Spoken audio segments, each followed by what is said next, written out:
This book, Dick, I suppose, can be classified, and will in the libraries be classified, as a kind of autobiography. Now, there are various great autobiographies in the world. The autobiography of Benvenuto Cellini, autobiography of Hector Berlioz, The Education of Henry Adams. And that autobiography, in all of these cases, was the sole book that those particular people produced because they were eminent in other fields. Benvenuto Cellini, great artist, Berlioz, great composer, and so on. Now, do you feel this about yourself and your book, that this is the only thing you can do? Merely express yourself in a literate, witty, highly readable manner? Or are you now fired, and this I had in mind when I asked you that previous question about how you worked, have you now in mind the writing of another book? No, I don't. I don't know what else I would do, but I felt at home writing, you're right.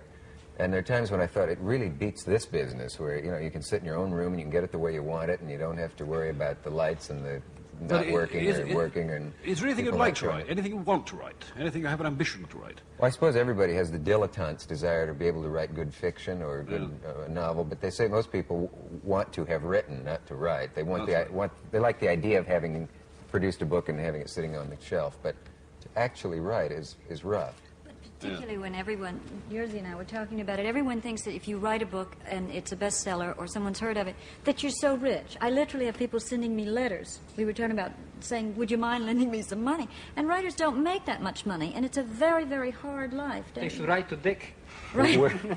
Where does the money go that people think authors make? All right, suppose, take an example. An author gets $50,000 from a publisher, $50,000 from paperback sales. He's got to split his paperback sales with the publisher. He's got to give 10% to his agent and 50% to the Internal Revenue Service. And by the time you spread it out over 3 years, because most publishing houses are such one jump out of the bailiff, they don't have the money to pay you all off in one hunk anyhow, you're literally just making it. And you figure it took him 2 years to write a book, which some critic carelessly says was thrown together, and you spread $30,000 over 2 years to write a book, you're not exactly well paid. May I give you this example? It's a British example. A writer called T.H. White, Tim White, we always called him, and Tim White was a hard-working writer. He probably worked for 30 years at this trade of writing, in a hut, for the most part, on the Yorkshire moors with a couple of dogs, and if he made $1,000 a year, he was lucky.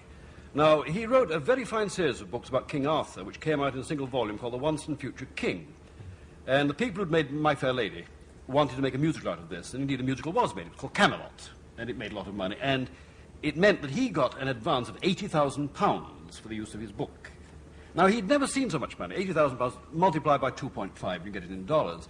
He'd never seen so much money in his life before. As soon as this money came in, the income tax people in England said, right, that's your year's earnings.